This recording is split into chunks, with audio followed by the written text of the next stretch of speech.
Welcome to the Postpartum Coach podcast, where we embrace our needs as moms.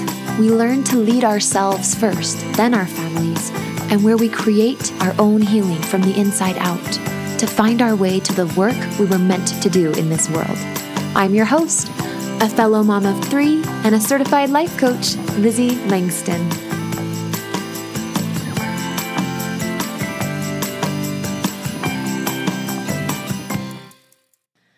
Hi, everybody. Lizzie again. Welcome back to the Postpartum Coach podcast. How are you doing today? Just a little invitation to check in with your body. I know so many times we're running around the house, helping all the babies, or the one baby, or the twins, and, listening to husband or we're working and coming back home and whatever you've got going, I just want to invite you to take a moment and come to the breath. Take a few deep breaths, maybe your first couple quality breaths all day. Some days can be like that. And just kind of scan your body for some sensation real quick.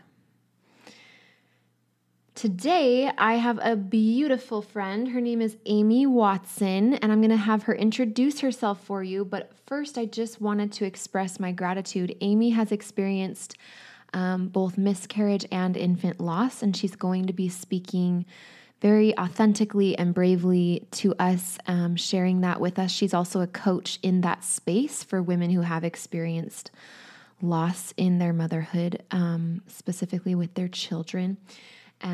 Miscarriage and infant loss. So I'm really grateful to have her here. This feels like a tender episode.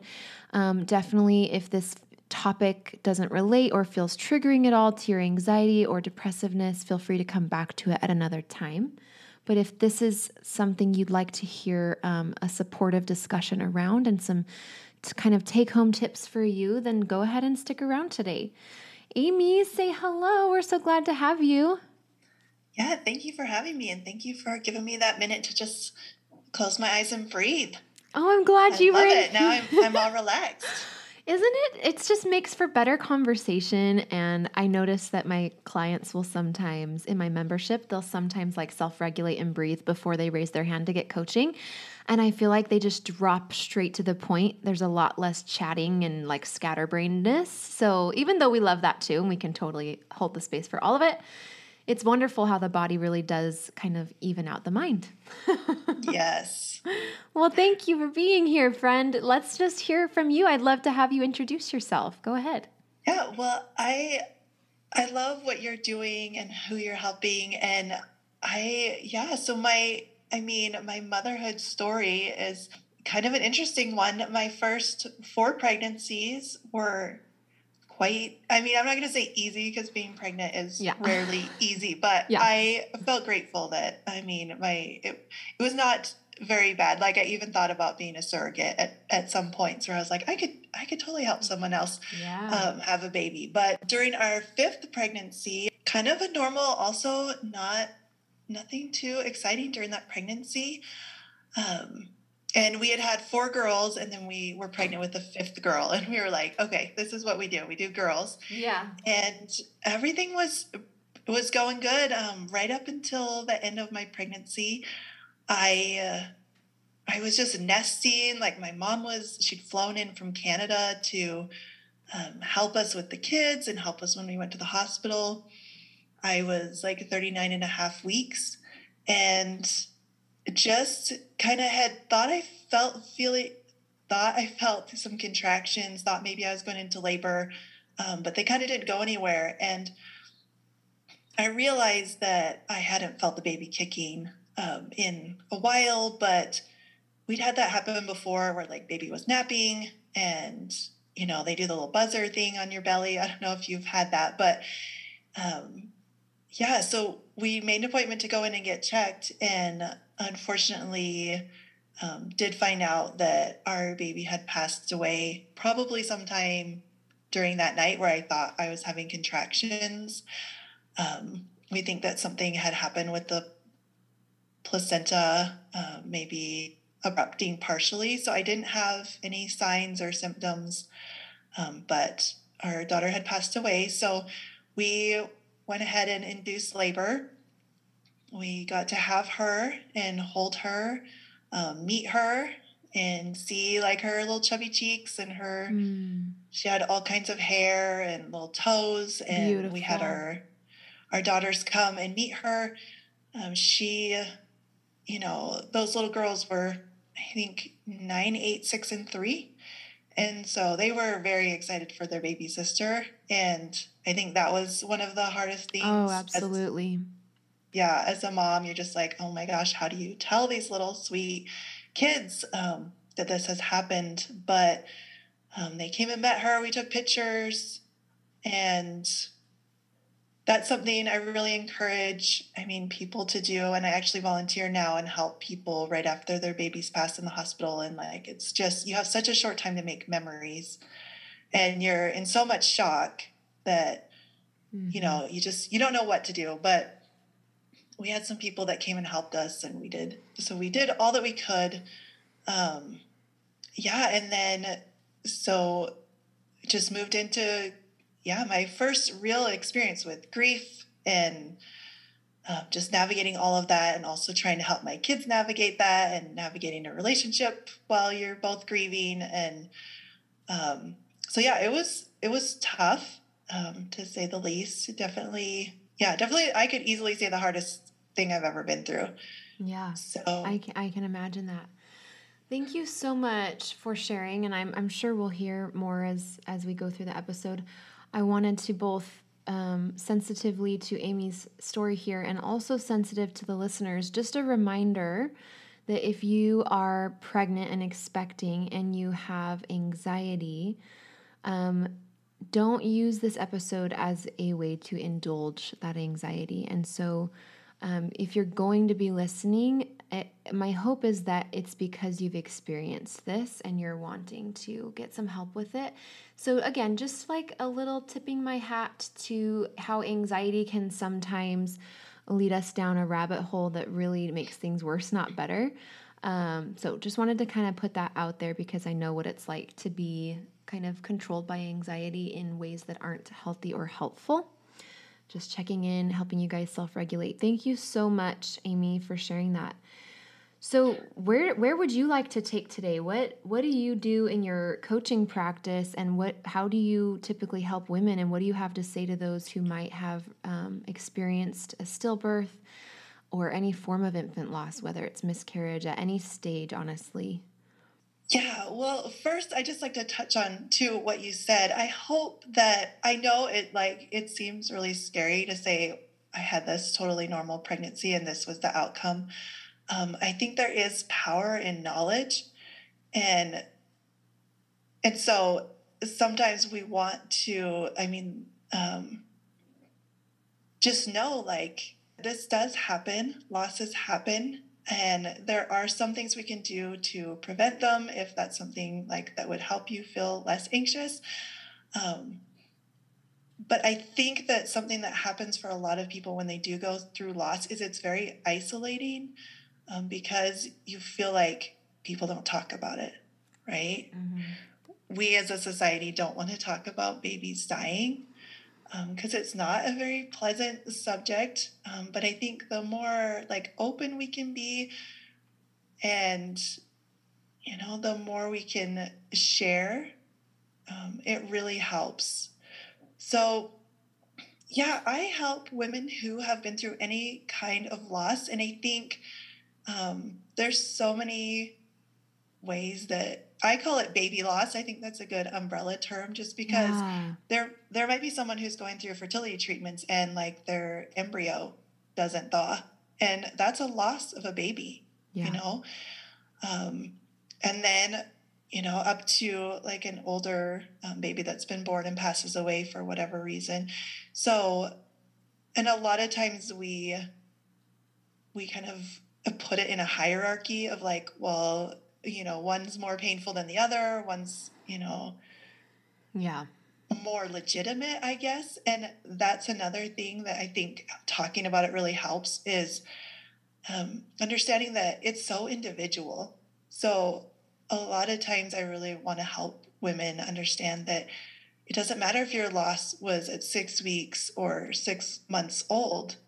A loss is a loss, and you're allowed to grieve it. And there's no rush and there's no timetable. Because I think there's some outside judgment from people around us, like they want us to be better, or they will minimize the loss, especially the earlier losses, and think that it's not that big a deal, or that you can just try again and that'll fix it. But just giving yourself the space and the permission to grieve that child, and also grieve like the future that you don't get to have. So that's a lot of what I do, is help. Because again, it's like when you lose a baby, especially during pregnancy, you don't have like a lot of memories. You don't have the good times to look back on. You don't have a lot of pictures, or, so you're kind of grieving all your dreams. Yeah. And so it's a little bit of a different type of grief. So I really like to help people be confident as they go through the grieving process, that number one, like I said, it's okay to grieve this baby as long as you need to. And then just, being able to navigate through a world that really doesn't acknowledge our grief very well. So yes. And let's talk about that for just a minute. Grief it can be a superpower to the feminine. But when we deprive ourselves of grief, or when we try to stuff our grief into a certain timeline or a certain process or a certain container, or when we compare our grief to that of others, it really messes with your body and your brain. You get a lot of stuckness and a lot of stagnation, because your body is it's not, I was going to say it's a machine, but what I really mean by it's not a machine, but it's a processor. Your body is a phenomenal processor. We call the brain a processor, but honestly, your body can process big loads of emotion. It's just a matter of learning how to move it through your body. And so anyway, I think, because even though I don't typically help with infant loss, although it does come across in my coaching occasionally, there is a lot of grieving we do postpartum. Even if you haven't experienced baby loss at all, there's lots of grieving of your past life, and grieving of your marriage and what it felt like before this baby, grieving your sex life and your intimacy and your pleasure before baby, grieving, the help you used to be able to have, or the work life you used to have that you don't have anymore. So there's grief everywhere postpartum, infant loss and baby loss or not. So I definitely think it's high time that we be the ones as women to lead our society in showing what grief can look like, and in honoring our grief. Yeah, and I always say that, grief is very patient. If you don't address it, if you do shove it, or like try to cover it in chocolate, or just try to tell yourself push through that it, you don't have the right to grieve, it's gonna pop back up. It'll wait for you. It'll wait for another time. So yeah, I think it's so important to just address the grief, and also really focus. So I talk a lot about emotional energy, and I think it sounds like you do too. Mm-hmm. But when you're grieving and you're postpartum, so for many people, again, no matter when your loss happens, if it's earlier, there's a lot of hormones, there's bleeding, your body goes through a lot. If it's later, and people are usually surprised that it's not, if you're somewhere in your second trimester and you lose a baby, oftentimes like your milk still comes in. Right. You still have all these postpartum things happening. You just don't have the baby. So you're grieving and going through all these physical changes and hormonal changes. Yes, I haven't walked through it, like I said, and so I don't think of those little micro moments, and that's why we're so glad to have you here, Amy, to just speak to this very specific grief process that a mama would go through that's lost a baby. And again, just re-emphasizing for everyone listening, it's not just miscarriage or a stillbirth. This is also losing a baby at any stage. Is that right, Amy? I just want to make sure I'm checking in with you. Yeah. Yes. Yeah. So we've talked quite a bit about grief and about the importance of holding that space for our grief, but that's so much easier said than done. And so, what do you have to share with us today as far as how we can go about grieving and support ourselves, and even have others support us through this very unique time of grief and this very unique type of postpartum experience? Yeah, well, I definitely recommend that people do get support, whatever that looks like. And a lot of times when we go through the loss of a baby, we don't find support maybe in the places we normally would. A lot of people will lean on their spouse or their best friends or their family, but maybe they don't understand, or maybe they're grieving too. So I really encourage people to look for support that fits what you need, whether it is like an online support group or a coach or a therapist. Definitely get support, and then give people grace.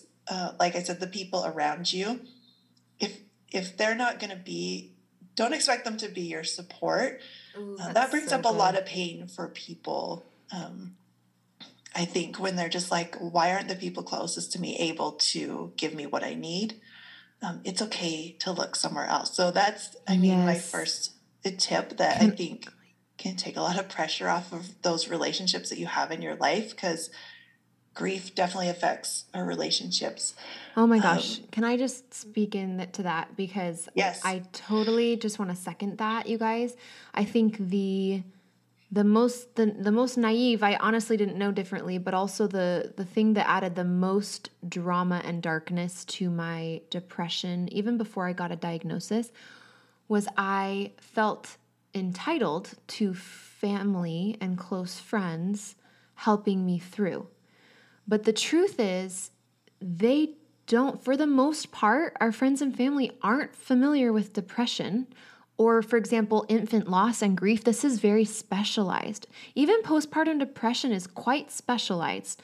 First of all, half the planet don't birth children, and then the other half, not all of them experience this depression.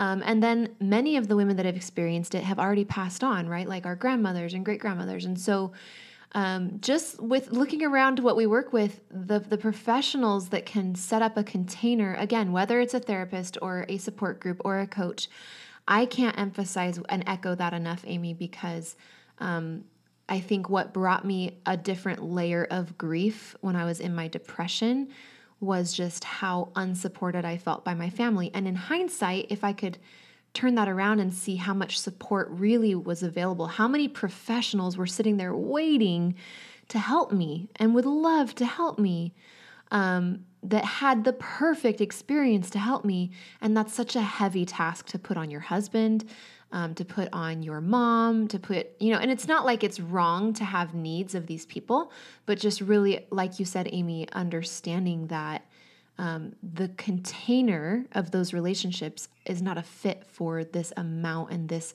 specified type of grief. And so it serves you and them, and especially you, to find a container and a program or a course or a coaching package or whatever, with a person that you like and trust that fits better. Oh my gosh, yes. Amen to that 100%. Yeah. So that goes right into another thing that I think really helps is just being really gentle with yourself. And we say that phrase, but to me, what it means is honestly lowering expectations. Lowering expectations. Right? Yes. And that maybe gets a bad rap too, but I think, and grief does this for us in a way, if we allow it to. It's just like it strips away all the stuff that really doesn't matter. And brings us back to the things that are most important. So Absolutely. Just being really, really kind to yourself, not judging yourself as you grieve, because you're already grieving, you're already sad, you're dealing with maybe the postpartum things, and then we're telling ourselves, well, I'm doing it wrong, or I should be better by now, right? We put a timeline on it. I really encourage people not to put a timeline on it, not to judge yourself, not to feel like you're doing it wrong. And as women, we're really good at telling ourselves we're doing it wrong no matter what. So a lot of people will be, upset that they're still sad, but then also upset when they have good days and they're happy, or they're laughing, or they don't think about their baby for a little while. Then that I call it angel mom guilt, but it's like mom guilt with an extra layer on it. Yeah. Like, I can't be happy like my baby died. Right. And so it's like we're not allowing joy, and we're not allowing the pain, and we're judging ourselves for all of it. So when I say be gentle with yourself, I say just be kind to yourself. Just take a breath and understand this is hard, and it's okay that it's hard, and you're just going to love yourself through it, because that's going to make things so much easier. Yeah. Grief is, in my opinion, is meant to happen in the body. And when you let the brain try to think your way through the grief, not like, thinking of beautiful memories, that's part of it. They work together to some degree. But the brain can definitely rob you of the grief. It can distract and pull you into comparing your grief to other women, or to comparing your grief to your expectations of what you thought your grief would be. And it's just, it can be very robbing, and which really just prolongs the process. And yeah, we want to be in that deep grief, because then it does allow us to come back into joy. And that's the yin and the yang, the opposite in all things, the masculine and the feminine, the grief and the joy, the light and the dark.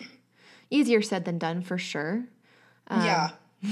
But I appreciate that you point that out. That's really good. Yeah. And then I want people also to remember that you are still a mother. When you have, probably most of everyone listening here has living kids also, but we want to remember that you can still mother that baby even when they aren't in your arms. And that can look different, again, super individual, but it's okay to name your baby if you haven't already. Just so you have, if you want to, and it's okay to not name your baby. You can still celebrate them. You can find ways to remember them and keep them alive in your life. You can still talk about them if you want to, and you can not talk about them if you don't want to. For a lot of people, this question, how many kids do you have? Totally innocent question. It's like small talk, right? But for someone who has lost a child, you're kind of like a deer in the headlights. Like, what do I say? How do I answer this? And do I want to tell this lady in the grocery store, like, my whole backstory, right? So I think just deciding on purpose that you are still a mother, that baby still matters, and you get to parent them however you want to. And being confident in that is something I really help my clients in, is just being confident as a parent of someone who other people can't see. Yeah, I love that. Oh, you have such a great way of talking about this. I wanted to comment on something this kind of ties in, something I learned recently. Anciently, in some cultures, and specifically I have Nordic roots, so I come from a lot of Danish ancestry. And in that culture, and we're talking like Viking times, like 800s, 900s, but there was this belief that women were, and this wasn't unique to the Nordic tribes, but that women were sort of this vessel that kind of bridged the gap between heaven and earth. Just because we have so many spiritual gifts and capacities when we're fully embodied. And we also have this task of birthing children, and sometimes they go back, they come to our bodies and then they go back to heaven. Or sometimes they come through our bodies and they land on earth. And so we are this vessel. And so, just sort of normalizing, not invalidating, taking away pain, but recognizing that this is part of the job description of the woman, is this vessel. And so I really do hope that if you are grieving deeply, that you can get support in it, because this is the hard part of our job sometimes. We have this beautiful capacity to bring children to earth, and then there's all these tricky things that come around that, whether it be infertility to baby loss at any stage.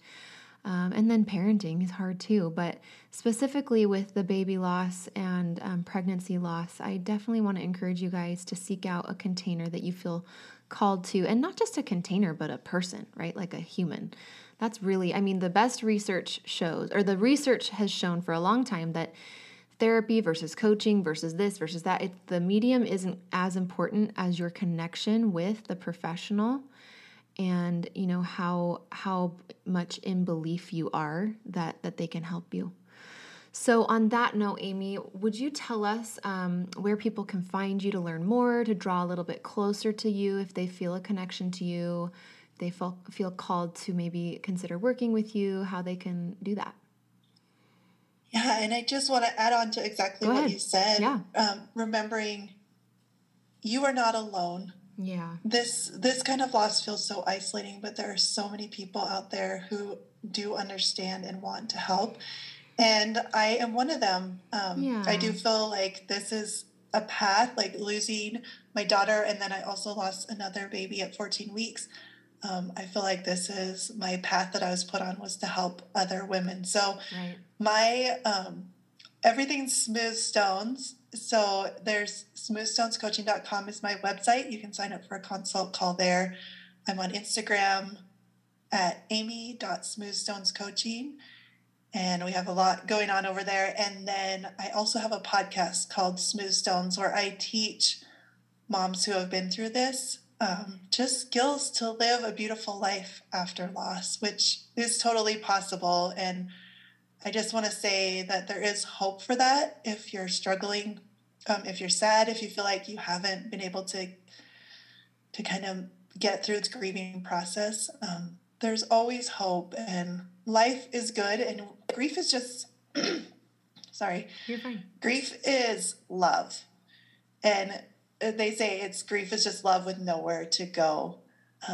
But I think it's so important to realize that you can turn that pain into love. You can learn to love the pain and not fight it. And I think that is a beautiful process, and it is part of why we're here. And it's an amazing skill to have, to be honest. So I just want to send love and hope to anyone out there listening who's going through this right now, or who has been through it. Thank you so much. And we'll get at least one link for Amy in the show notes. So probably the consult link, just in case you want to go chat with her right away. We'll get that in the show notes. So thank you so much, Amy. I love the hope that you bring. I am so, like I said before, I really am truly grateful. As somebody who hasn't experienced, myself, I have not experienced to date infant loss at any stage, miscarriage. And so I'm just really grateful as the postpartum coach who definitely feels and sees the need for support in this area, that you could come to the podcast and speak to it and offer your help and just share. So thank you so much. We're so grateful that you could come talk to us today. Yeah, thank you for having me. You're welcome. And you guys can get a hold of Amy in the show notes. And as always, if you're more depressive and anxious and you're wanting support with that with me, and all the body work, it's over in the membership. You'll hear that on the outro. So love you guys, and we'll see you next week. Have a beautiful day. Hi, my darling friend, Lizzie here. If you love the content here on my podcast, then you need to check out the Postpartum Coach membership. My membership is where you can bridge the gap between listening and understanding healing postpartum on a logical level and then applying it and feeling change. That's what we do in the membership. The most valuable tool that I have for you in my membership by far is the postpartum anxiety course. It's my course where I walk you through my 3-part postpartum healing process. You can watch or listen to the course. I made it for moms, digestible and to the point.